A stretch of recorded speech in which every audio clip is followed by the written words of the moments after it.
wondering if the surprise could be coming from Disney, because it seems to me they've been coasting up until very recently on the efforts of a person that's no longer with the company, Katzenberg, who is one of those rare geniuses like Spielberg that has his finger on the pulse of the American people, and that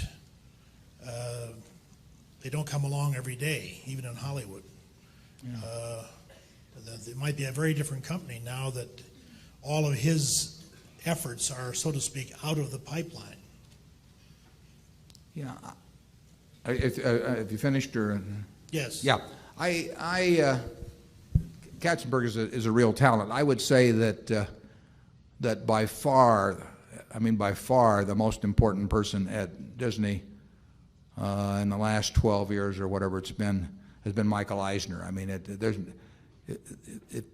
if you know him and what he has done in the business, there's no one. Frank Wells did a terrific job in conjunction with Eisner, but Eisner has been the Walt Disney, in effect, of his tenure. He knows the business. He loves the business.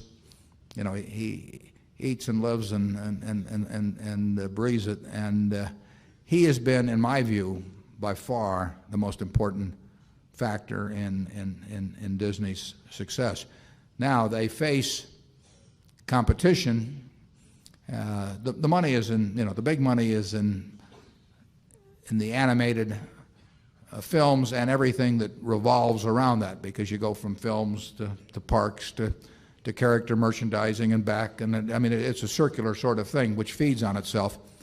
There's going to be plenty of competition in that. I mean they've you've seen what MCA and Universal's going to do in the parks in Florida, and you know what DreamWorks is going to do in animation, and now you've got new technology in animation, through Steve Jobs, and there's a lot of things going on in that field. So the question is, 10 years from now, what place in the mind, because it's a share of mind, it's not, they call it share of market, but it starts with share of mind, and what place in the mind of billions of children around the world and their parents does Disney itself have, and their characters, relative to that owned by other organizations and other characters? And it's a competitive world, so there will be people fighting for that. But I would rather start with Disney's hand than anyone else's by some margin, and I would rather start with Michael Eisner running the place than with anyone else by some margin. So that does not mean that it can't become a much more competitive business, because people look at the video releases of a Lion King and they salivate. You sell 30 million copies of something at whatever it may be, $16 or $17, and you can figure out the manufacturing costs, and it gets your attention, and it gets your competitors' attention. But going back, if I thought the children of the world were going to want to be entertained 10 or 20 years from now, and I had my choice of betting on who is going to have a special place, if anyone has a special place in the minds of those kids and their parents, I think I would probably rather bet on Disney, and I would feel particularly good about betting on him if I had the guy who has done what Eisner has done over those years presiding in the future. Charlie? Well, I think it helps to do the simple arithmetic. Suppose you have 1 billion children of low middle income 20 years from now, and suppose you could make $10 per year per child after taxes from your position. It gets into very large numbers, and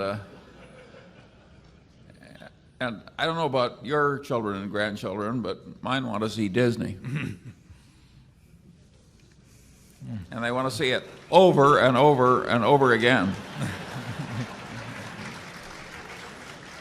They don't want to see Katzenberg. Well, I mean, in terms of the trade name. it's a pretty good trade name. I mean, when you think about names around the world, it's interesting that, there's very hard to beat the name Coca-Cola, but Disney's got it's a very, very big name. And Charlie's point that they want to see him over and over again, and it's kind of nice to be able to recycle Snow White every 7 or 8 years. You hit a different crowd. And it's kind of like having an oil field, where you pump out all the oil and sell it, and then it all seeps back in over 7 or 8 years.